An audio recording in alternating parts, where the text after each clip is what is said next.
Good Monday morning. Welcome to Frankly Speaking here on WYDC TV. Big Fox, we have a very busy morning in store. We're broadcasting live from the Hesselson studio here on Market Street in Corning. A little bit later on, in full disclosure, this is a pre-recorded interview, but a little while ago when the show was first starting, we had a great conversation with Moe Bandy. Moe Bandy had numerous number one hit songs, top 10 hits, 5 gold records, and numerous ACM and CMA awards. Moe Bandy, kind of a country legend. You may know his biggest song, Bandy the Rodeo Clown. We're going to talk to him about his new album called Thank You, Lord. It's a gospel album, so we'll be talking with him in a little bit. We did receive some emails and some texts over the weekend. We'll get to at least one of those. That's how you contact me if you'd like to weigh in on some of the topics that we'll be discussing. A lot of New York State issues this morning. A few things here about President Joe Biden, who is speculated to announce his re-election campaign tomorrow. So we'll talk a little bit about that and what the polls are saying about his chances. So that's coming up in just a little bit. So please contact me. First, on a kind of a strange note, I suppose, but more of a public service announcement. I know a lot of you are preparing for turkey season, which is right around the corner. Let's take a look. If I can find my button. I can't find my button. An article that came out about the growing... How am I not finding this? The growing... All right, I guess I'm not going to show you it, but I'll talk about it anyway. The growing tick problem. There we go. Health officials want outdoorsy New Yorkers to be mindful that this year's pleasant winter and spring have ushered in a hearty tick season. This is a story that comes up about every year at this time, and the disease bounty carried by these bugs. Moreover, age-old guidance has shifted in recent years due to what's called the Powassan virus, a rare but serious infection that can cause brain inflation. Folks who have been accustomed to do a full body check at the end of the day need to step it up. Those once-a-day checks are important for stopping Lyme disease, the most prevalent tick-borne disease in New York, but Powassan virus can be transmitted in as little as 15 minutes. We really are trying to refresh our educational messaging to remind folks that it's very important to be vigilant about checking your body for ticks while you're still outside. So every 15 minutes, you're supposed to check yourself. I know that every year they say tick season is going to be a really bad season, and there's going to be more and more ticks. And I just wanted to give you a public service announcement. I know, kind of a weird way to start the program. But when we come back, we're going to talk about a great message that I received from last week. If you recall, we discussed for quite a while the decision by the Regents Board to essentially ban all Native American names from schools, mascots, things like that. So we're going to have a message from a viewer in just a little bit. First, we need to take our first break, so stay with us. This is Frankly Speaking here on WYDC TV. Big Fox, stay with us.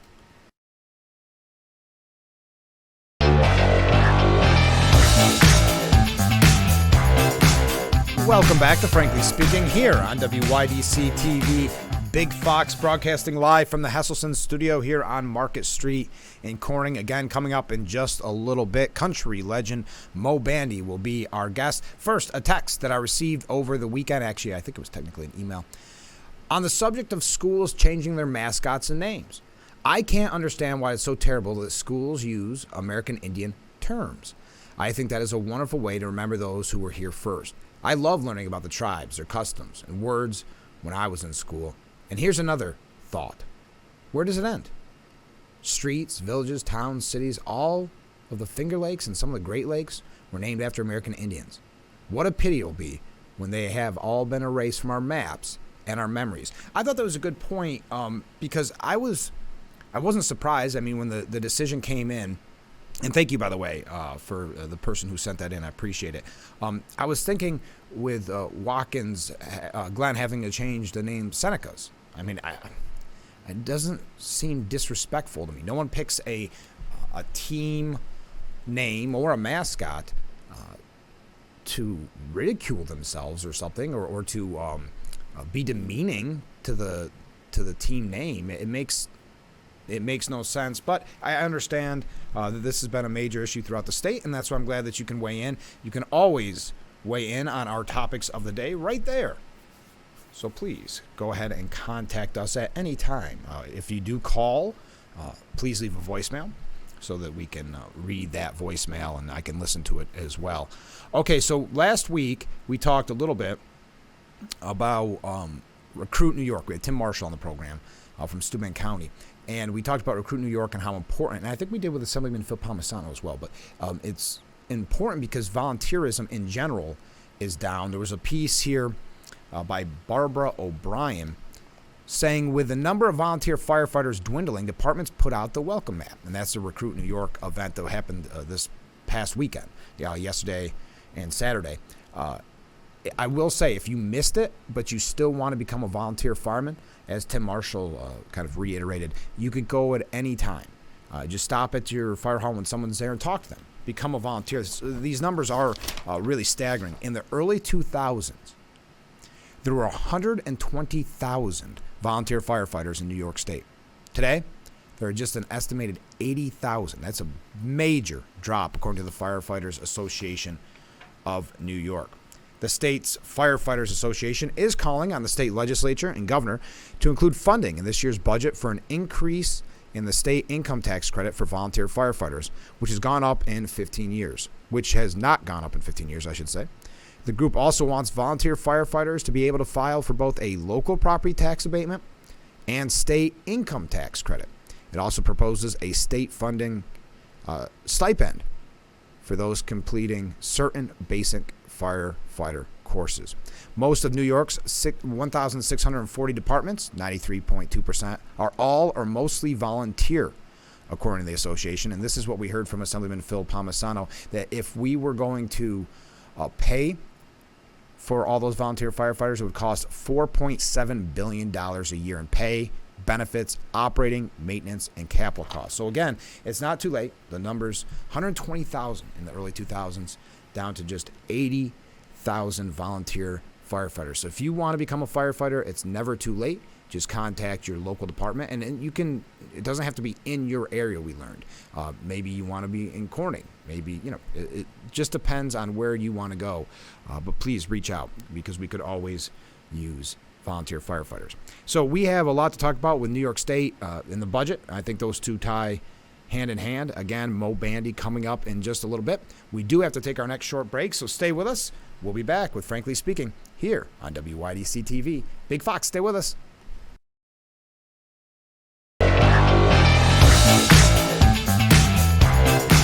Welcome back to Frankly Speaking here on WYDC TV.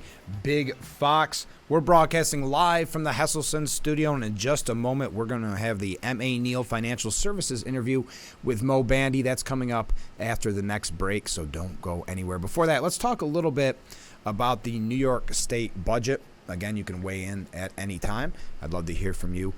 Governor Hochul, if you recall during her State of the State, she promised to keep income taxes flat this year, while identifying other revenue sources to pay for major funding needs. A majority of economists are predicting a recession, she said. I think there's no doubt. And it also is one of the reasons why we'll be not raising income taxes this year, not raising. The legislature is now putting that promise to a test, seeking to increase taxes on the state's highest individual and corporate earners. Now, we've talked about this frequently, but this idea of always taxing the wealthy is the term that they say. Why would the wealthy, who have income, obviously, why would they stay in the state? People are leaving in droves.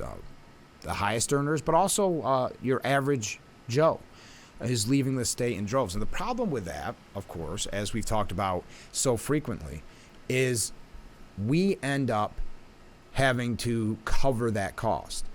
Because as we see, even by the headline, how much to raise, how much to spend, they're never going to cut back. So we have to make up that difference as the taxpayers who actually stay here in New York State. The legislature, obviously we have this negotiation back and forth. We will find out more, but the state currently remains flush with cash entering the fiscal year with a $8.7 billion surplus as leaders decide on a spending plan while putting billions more into reserves. Now, out of the Citizens Editorial Board, it's called, they said the delay in the state's budget, because we know there's been a lot of issues on housing specifically. There was some issues with bail reform, but it seems as if that has been worked out. But they say it is a major concern as the state legislature passes and the governor signs bills to keep state government operating because they failed to hammer out a 2023-2024 fiscal year budget. They're hardly demonstrating a sense of urgency. When the spending plan, which has a legal deadline of April 1st for adoption, was less than 2 weeks late, Governor Hochul had this to say, quote, "We will get it done together. And I'm more concerned about getting the right results instead of the timing of it." Yes, Governor Hochul does not seem to mind the extensions that we've talked about. That comment typifies the attitude of the Democrats who are in charge of state government. Of course, they have the supermajority. Neither Assembly Speaker Carl Heastie or Senate Majority Leader, Andrew Stewart Cousins, have shown much concern about the tardiness of the budget. We agree that a few days over the deadline generally is not a big problem if that's what is required to get a good budget deal finalized. Although, we've never agreed with the way final budget bills are passed in a rushed manner, often in the middle of the night with no opportunity for meaningful public review. Of course, we've talked about the lack of transparency in this whole process. But this year's budget is now more than 3 weeks late, and that is uncertainty for local governments that need to concentrate on numbers for state aid. Obviously the local governments, this is a major concern. It's especially challenging for school districts, which have ironclad deadlines for their yearly budget that must get voter approval in mid-May, which is coming right up. But this year's budget is now more than 3 weeks past due. Isn't that amazing?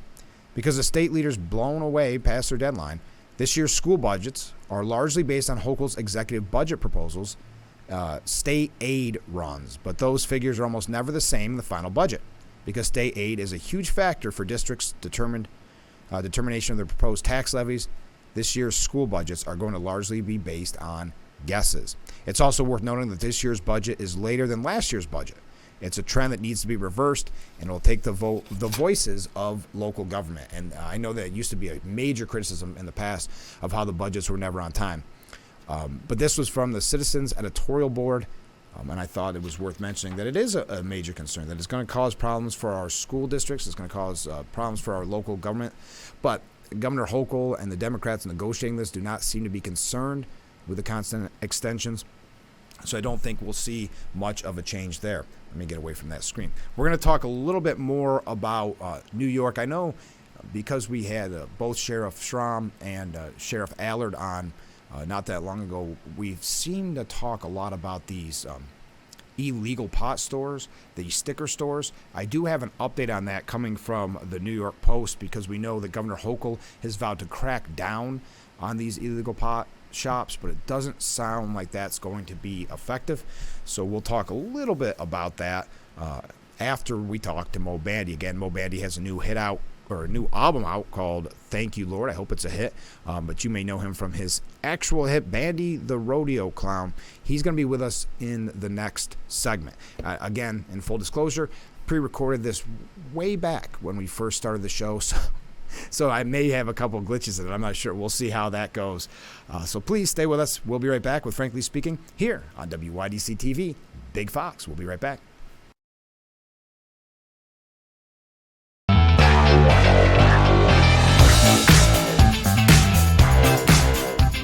Welcome back to Frankly Speaking here on WYDC TV, Big Fox, live from the Hesselson studio. And what an honor it is to be joined by the great Moe Bandy. Thanks so much for being on the show. My pleasure. Good to be with you. Well, let's start with a big congratulations because you were recently inducted into the Texas Cowboy Hall of Fame. What does that mean to you? Well, it means a lot. I really appreciate it because there's a lot of cowboys in Texas. I was tickled to death to be picked for that, and what an honor and a thrill it was. We really enjoyed it. It was in Fort Worth, and it's just about a week ago. Oh, that's amazing. Yeah, you figure all the Cowboys they had to pick from to make that elite list. That's pretty big. Boy, I was honored. Yeah. And it's a big big organization, and I was honored. I'm from San Antonio, Texas, and boy, it was just a thrill. Oh, I'm sure. Now, you have a new album on. I want to hear all about this. Thank You, Lord. It's got to be a personal album for you. So was it difficult to pick the songs that you ended up choosing? Well, Jimmy Capps produced my last 3 or 4 albums, and we was going to do a gospel album. That was our goal. And Jimmy passed away, unfortunately. And so Michelle Capps and I went in, Jimmy's wife, and we co-produced this album.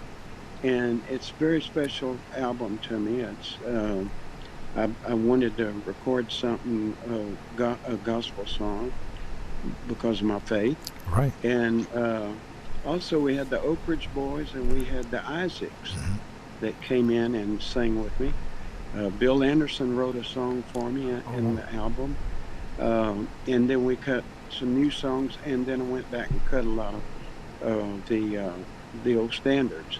And so it's been it's very exciting. I'm very thankful to have this album out there. Well, I always find it really kind of fascinating when someone releases something that's so near and dear to them, because it shows your faith, it shows who you are as a person. So is it difficult to release that because it seems so personal, or did you want the world to see? Well, no, it wasn't. I wanted the world to see it. Yeah. And I've been known to sing honky tonk songs and cheating songs and all that stuff, which is part of the world. And people in honky tonks, I love them too. So. Right. But I wanted to do this because my faith, and also the great songs that I got to sing. And you said this has been a long process to finally finish. Thank you, Lord. It's been we spent about a year on it, and without our dear friend Jimmy Capps, who we envisioned to do this, and so we took our time and did it really good, I thought. That's so nice that his wife could be a part of that. Yes, and she did a good job. Michelle did a real good job, and we tried to think of what Jimmy would do. What would he do in this position, in each song. Oh, isn't that nice? And to have, like you said, the Oak Ridge Boys and the Isaacs, I don't know if you could ask for 2 better bands to join you on a gospel album. Oh, what a thrill it was. I'm telling them, my heroes, and they were nice enough to come in there and do that. And Ben Isaac played bass on the whole album, and it just was a thrill to have them with me. Where's the best place to buy the new album? Would it be mobandy.com? mobandy.com. You can get the album, and I have the book out. Wrote the book called Lucky Me, and you can get that also. And I talk about all the things that I've done over the years. Was writing an autobiography, did you find it difficult, or did you almost find it cathartic going back through your whole amazing history? Well, it was very enlightening, I guess you'd say. I went back and relived a lot of things I did. Yeah. Some of them were some of the rough parts, but I really enjoyed writing the book. It was something that you can't sit down and tell your grandkids, well, I did this and I did that. They get bored to death. But I wrote the book, and my grandkids said, we didn't know you did all that. So it was really a good thing for me to do it. So you can buy Lucky Me, the autobiography, at mobandy.com, as well as the new album, Thank You, Lord. We've got to take just a short break. We'll be right back with Frankly Speaking. This interview brought to you by M.A. Neal Financial Services. Stay with us.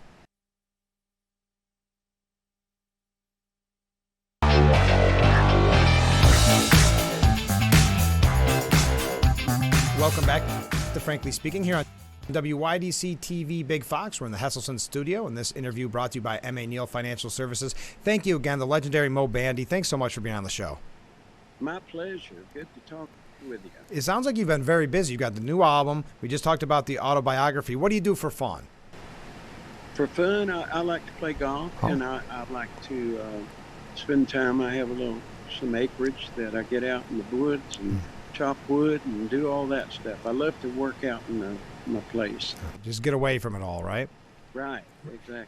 When was it that you realized that you wanted to be an artist for a living? Well, probably when I was 10 years old. Really? I sang and played guitar, and when I was a little kid, I entered every talent contest in the world. And my mother said I won every one of them, but I don't know. But anyway, I entered the talent contest, played music wherever I could. I always dreamed of being, a name act, and I remember thinking about how to walk on stage and how to dress. And I lived all this through my mind for years. Who were your influences that made you want to be on the stage like that, to dress like that? Well, my dad, of course, played guitar and sang. He's a really good singer, and was my hero. And then, of course, I loved Hank Williams, and George Jones, Merle Haggard, Marty Robbins, all that bunch, which I got to work a lot of shows with those folks. And it was a thrill, just an honor when I went in and did the Grand Ole Opry the first time. I looked in the wings, and we had Roy Acuff and Farron Young and Marty Robbins, all these guys in the wings. And I whoa, what? And I don't think there's too many people around that had those times, because of so many years ago. When you play the Grand Ole Opry, is that it? It's got to be intimidating, right? It's got to be a nervous wreck. Well, it's a very special time. Yeah. I'm going to be on the Opry April the 14th. Oh, great. And but yes, it is. It's a circle out there that you stand in, and it's a very special feeling. Oh, I'm sure. So we said how busy you are. New album, Thank You, Lord. You've got the autobiography, Lucky Me, that came out a little while ago. What's next? Well, I'm just going to keep on touring and having fun and enjoying the music rooms. Well, I loved watching you whenever I'd see you on RFD, one of the programs on RFD, and wouldn't you know it, you were coming to our area right over the border in Pennsylvania, and then COVID hit. Yes.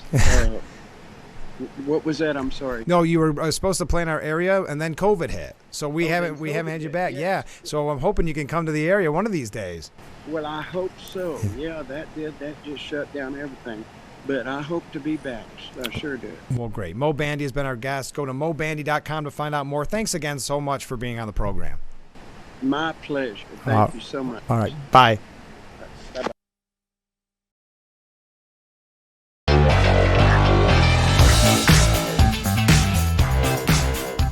Welcome back to Frankie Speaking here on WYDC TV Big Fox, broadcasting live from the Hesselson studio here on Market Street in Corning. Thank you again to Mo Bandy for being on the program. You can find out more at mobandy.com. He's a real nice guy, and we recorded that, like I said, a little while ago. But I appreciate him being on the program. So I mentioned the illegal pot stores that have been popping up. You may have some in your general neighborhood. We've talked about Governor Hochul's want to ban them, essentially, or fine them. $10,000 per day for selling pot without a license is what her goal is. But according to this piece by the New York Post, it's doomed to fail. The majority of the illegal smoke shops are owned through limited liability companies, LLCs, and some are corporations. And a lawyer who has represented these illicit stores told owners most of those shops don't have bank accounts. These are cash businesses. They say, we're going to put this tax lien on you. How are you going to collect that? There's nothing to seize. Collins is the lawyer's name, Paula Collins, claimed the total around the city and in apparently upstate 5,000 illegal smoke shops, and they make about $2,000 to $3,000 a day in profit. Many of the illegal smoke shop owners are increasingly converting their LLCs to corporations, since corporations do not carry any personal liability after they dissolve.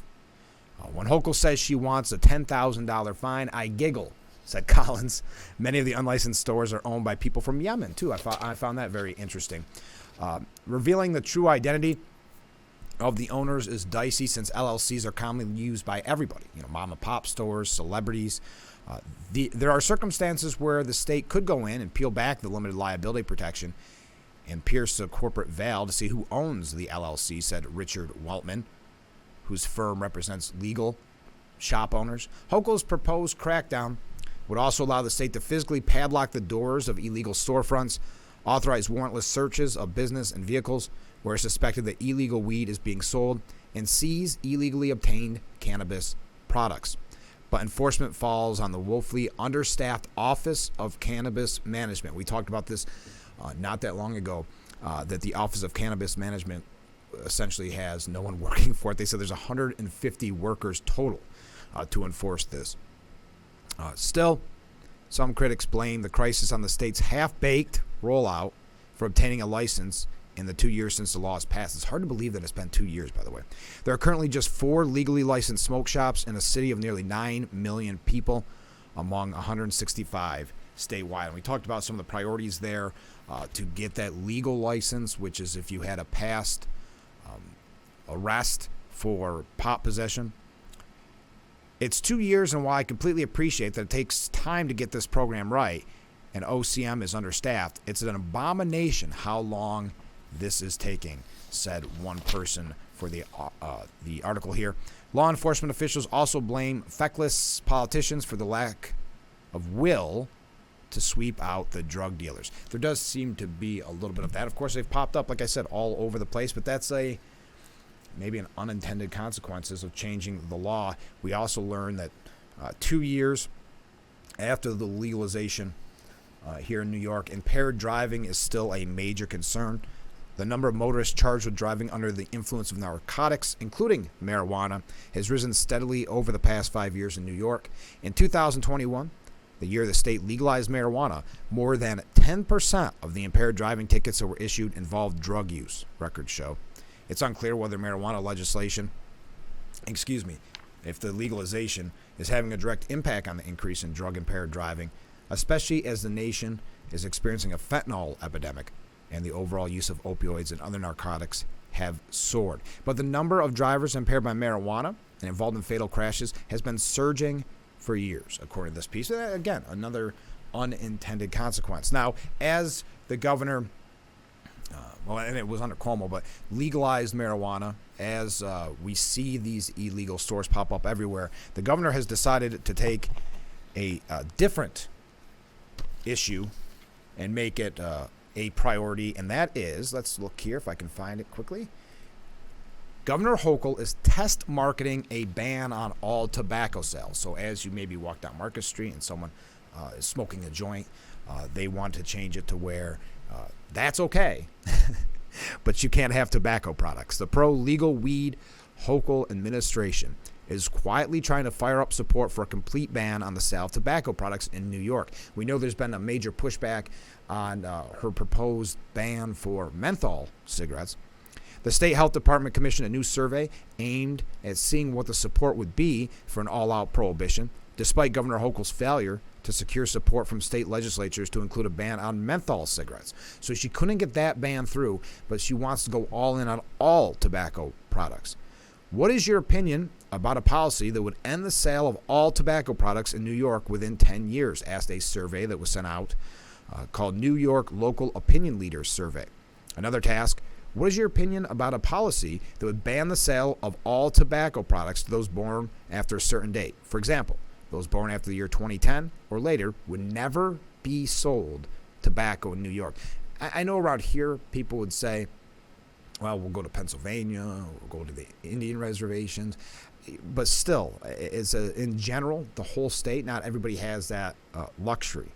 The poll also solicited input on whether there's backing from other tobacco-related measures, including capping the number of retailers who can sell products in a community and prohibiting its sales near schools. So I do find that fascinating as we've embraced marijuana in this state, as it has become rampant, for lack of a better word. We are now looking to go after tobacco sales. An outright ban being considered is all new territory, an insider with the health department said. I've never seen anything like this, where the state uses this kind of focus grouping, alliance building, and momentum building. Now, the representative from the New York Association of Convenience Store Owners predicted a ban would put many stores out of business, but wouldn't stop tobacco use because smokers would just buy cigarettes out of state, online, or illegally on the black market. And we've heard specifically in the city that illegal tobacco sales is a very common occurrence. I think it would be bizarre for the state to create another category of illegal product that could lead to more conflict between law enforcement and the community. And of course, that is a major concern too. We had a case where someone lost their life because of an interaction selling Lucy's, as they're called, individual cigarettes in New York City. That was many years ago. And he said it was disingenuous of Hochul to kick off a public awareness campaign last week. This is kind of what we're saying, encouraging New Yorkers to buy regulated marijuana products at legalized cannabis dispensaries, concerning the thousands of illegal pot shops that have sprung up since recreational cannabis use was legalized back in 2021. If you're out there advocating for the expanding state sale of retail cannabis that sells candied flavored options, how can you tell regulated legal convenience stores they can't sell menthol cigarettes to adults? And that's a very good point. We've talked in the past about how marijuana sales, some have said, are really catering, or maybe not catering, but looking to get younger people with their fancy designs and their flavors. But yet we can't buy vape products with flavoring. And now looking to outright ban tobacco here in New York. Now, I would think the tax revenue alone would cost us a fortune. I would think that this is a misplaced priority for Governor Hochul. Flavored products, including menthol, make up about 40% of all legal tobacco sales in New York. Hochul's own budget proposal noted banning flavored tobacco products, being menthol, would cost the state $133 million in lost tax revenue in the fiscal year, which began April 1st, even though the budget wasn't passed at that time, and $255 million more in fiscal year 2025. So misplaced priorities. I'd love to hear your take. Should we, in New York, outright ban tobacco sales? Think of what that would do. Well, obviously, it would shut down places like our friends at Brown Cigar Store. And how many convenience stores would go out of business? And according to the Association of Convenience Stores, that is a major concern and a major issue if they decide to outright ban tobacco sales. Think about this country being founded in many ways on the sale of tobacco, and how there has been an attack in recent years with constant increases to cigarettes and cigar taxes. I just wanted to mention that to you quickly, and I would love to hear your take on it. There's the information. Text or call me or email me, and I'd love to hear what's your thoughts. I know some people, not the biggest fans of tobacco. Well, weigh in. Have a different opinion. I would love to see it. All right, we got to take a short break. Stay with us. We'll be right back with Frankly Speaking here on WYDC TV, Big Fox. I brought it up. AOC not throwing the suggestion out when a reporter questioned her. With 6 of 10 of those asked by CNN saying they approved of the Trump prosecution. That's with CNN.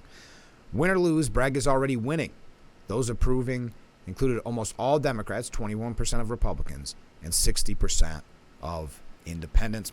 When asked recently, and this is with AOC, if she would challenge Gillibrand, who announced her re-election campaign in January, AOC opted for kind of a wishy-washy answer. "Don't ask me that question," she told Politico, before telling them to print that response.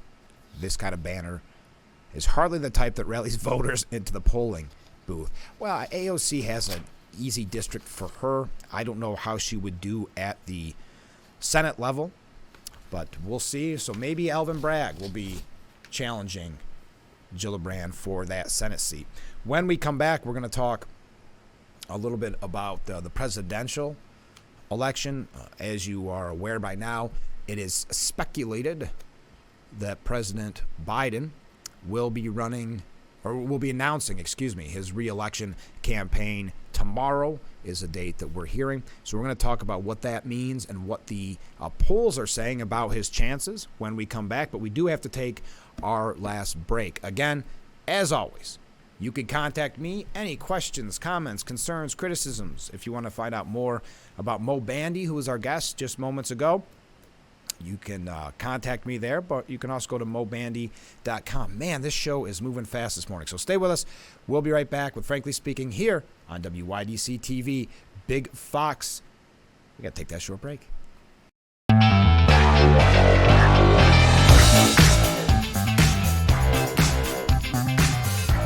We're back with Frankly Speaking here on WYDC TV, Big Fox. I'm your host, Frank Acom. Thank you again for joining us. I know the show is moving very quickly, but we have to mention this shocking new poll.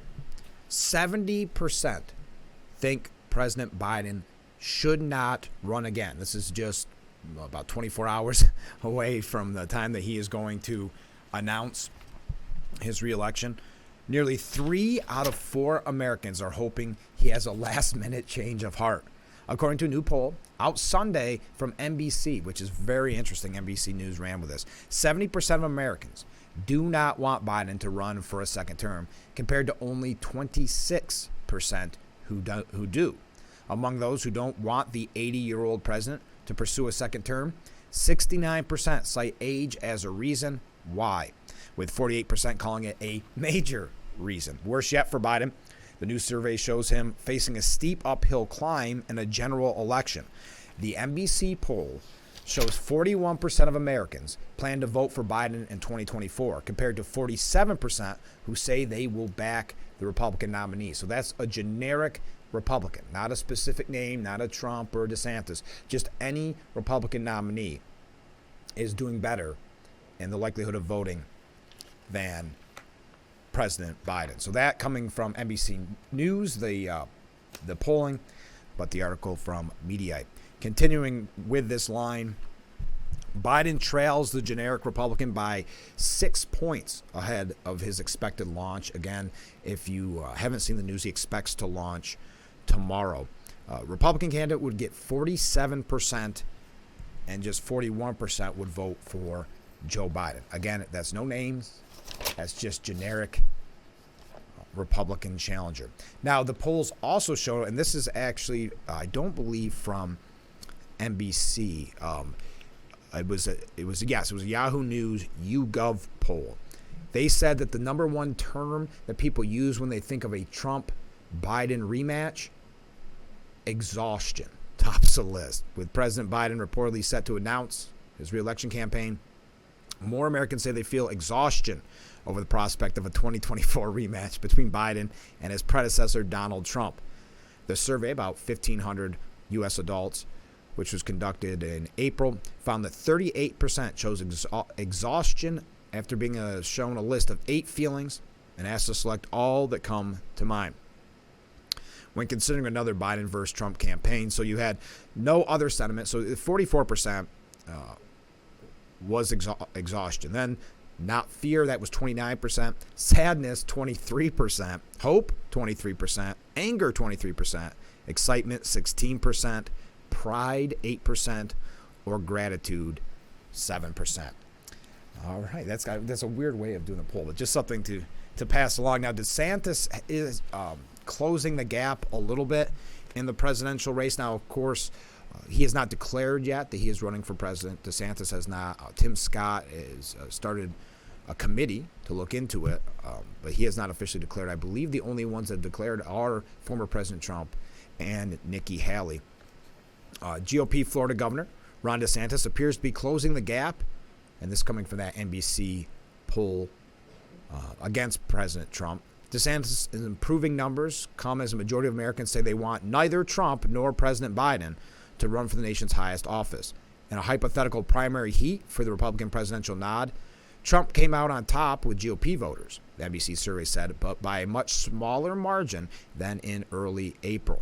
The new survey found that 46% of GOP primary voters favor Trump as their first choice, while 31% said that they would select DeSantis, who's expected to throw his hat in the race. Again, has not officially declared.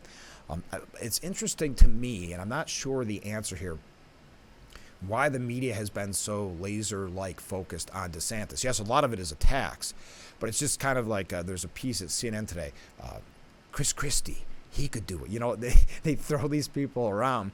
Is it because they know they're beatable? I mean, DeSantis would be a formidable candidate, but I always try to read into why the media starts touting someone, though I think you can make the argument with DeSantis. It's not always touting him. It's really attacking him in many ways. I think they're scared of him, much in the way they were scared of President Trump. Now, with Trump at the time, they thought he was kind of a joke candidate, and that's why they gave him so much coverage. They thought it was a kind of a circus. And they grew to regret that. They didn't realize about the forgotten men and women, as President Trump called them at the time, who something he was saying resonated with them. So I think there could be a little bit of, we've got to destroy these guys before they make headway, and try to promote people like they are with Chris Christie and others that they know stand no chance. Now, there's a couple, oh my gosh, we're out of time. There's a couple of really good pieces about Biden coming from the New York Post. Biden's White House, the deadly Afghanistan withdrawal, which we talked about with Joe Sempolinsky not that long ago, really helped our foes flourish, according to the New York Post. A classified Pentagon assessment a U.S. airman posted on Discord, man, we are giving away a lot of secrets on Discord, indicates the Islamic State is in Afghanistan and plotting attacks across the globe, ISIS. The leaked doc highlights the steep cost of the Biden administration's chaotic withdrawal, and it was disastrous. But the focus solely on the Islamic State masks a more significant danger. The Taliban and al-Qaeda's commanding position in Afghanistan and the long-term threat their deep-rooted alliance poses to the United States and the West. To be sure, the Islamic State endeavors to use Afghanistan as a site to coordinate its global terror operations is a worrying development. And also, people like China and people like Russia now know that they can poke us because they've seen this weakness. And that's why you're seeing those big moves from China just in recent days. We have to go. I can't believe that went really, really fast. I'm so glad you let us be a part of your Monday morning. Please make Frankly Speaking a part of your morning routine and tune in every morning starting at 7 a.m. right here on WYDC TV Big Fox. Again, to contact me, put up that information one last time. That's the best way to reach me. I'd love to hear what you have to say, and if we have an opportunity, we'll bring it up on tomorrow's program. On tomorrow's program, speaking of which, we'll have students and representatives from Corning Paint and Post High School, and this is actually, I think, going to be the most people we've had as guests. I believe there's 4 people coming in to talk about their play that starts very soon, The Little Mermaid. So make sure you tune in tomorrow. Again, have a great day, everyone. This has been Frankly Speaking. Thanks for joining us.